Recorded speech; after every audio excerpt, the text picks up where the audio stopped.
Hello guys, welcome to Top Anime Sensei. This video is the continuation video after Internal Affairs of the Empire. So if you have not watched it, then please watch it. The link is in the description. So without any further delay, let's start. But before we start, please like, subscribe and press the bell icon for more updates. A moment longer and he would let out his final breath. Lying among the undying petals dancing through the air, Gadra played his final gamble. He invoked a spell he had prepared in advance, and lost consciousness on the spot. Chapter 5, War on the Horizon. After sending Gadra to the Empire, it was time for a little interrogation. The first person on my list wasn't Shinji or his friends, but Ramirez. I just couldn't ignore some of the things that had come out of her mouth. She had pulled pranks on me before, so I was pretty sure that she was hiding something else. What? I'm not hiding anything. Ramirez started to act very suspicious and fidgety. It was clear that she was hiding something. From now on, I won't give you any more cake. With this threat fresh in her mind, Ramirez spilled the beans, and fast. What do you want to know, Captain? Captain, well, whatever. There was no point thinking about it too much, so I began pressing her a bit. Adalman had a much better showing than I expected, all well and good there. That said, what's the deal with the others? I didn't think Albert could drive back Shinji and his friends all by himself. I didn't think that there would be a death dragon here either. These oddities aren't happening on other floors though, right? Albert wasn't just your average strong monster anymore. He had evolved from a death knight into a death paladin, ranked at special. Hey, he could take full advantage of his abilities. Before his evolution, he fought an even battle with Hakiru. Now, there's no telling how strong he is. Hasn't Albert been teaching the guy named Arnaud? This time, he decided to go test his strength again in the lower floors. Hold on.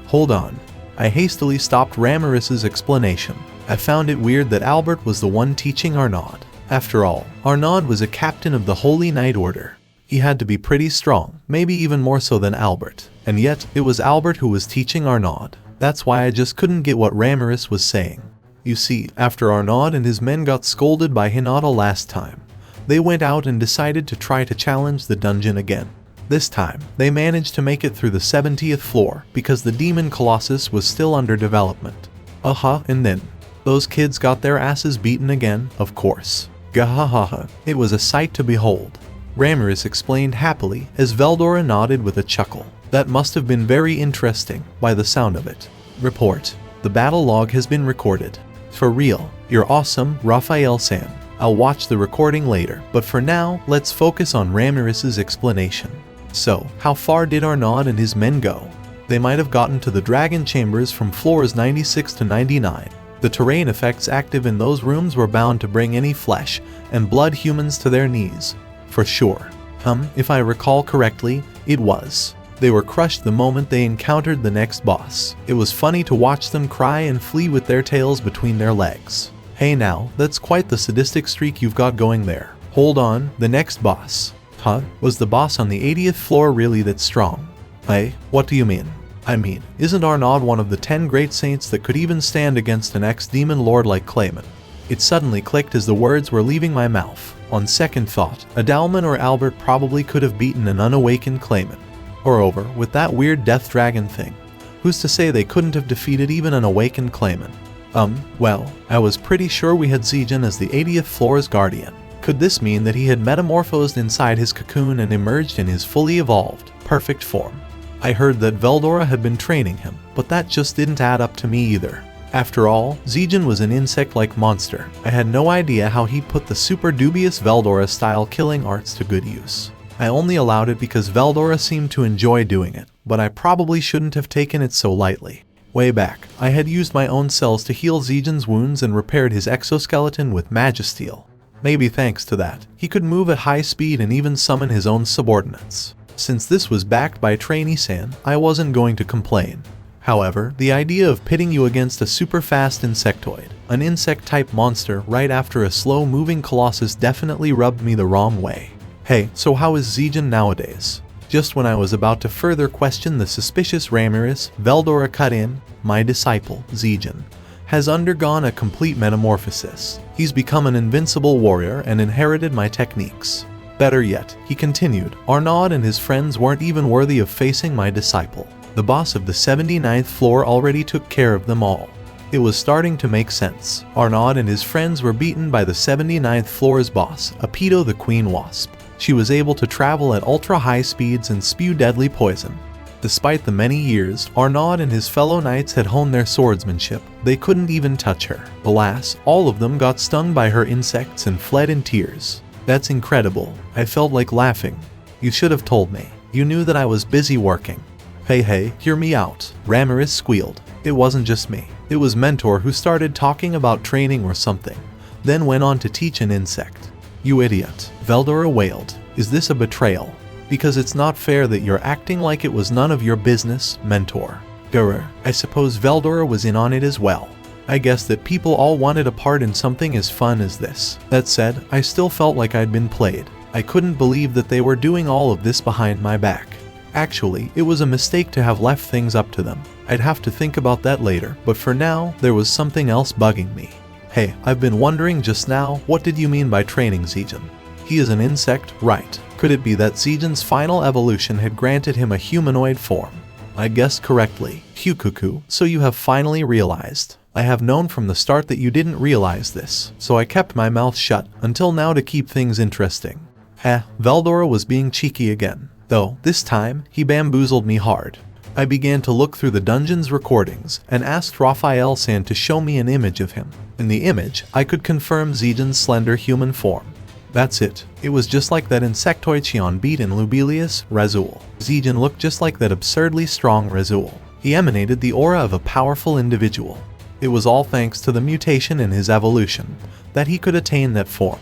And it was this form that opened the door to a wealth of new combat techniques. Apito had undergone a similar transformation. Her body had morphed into a figure resembling a beautiful female. I should have noticed this sooner when Hinata was mentoring her.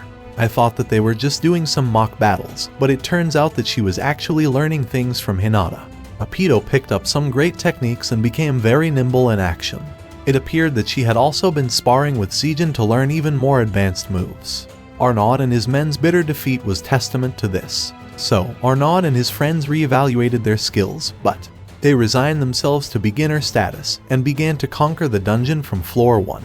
However, a single knight halted them in their tracks on the 60th floor.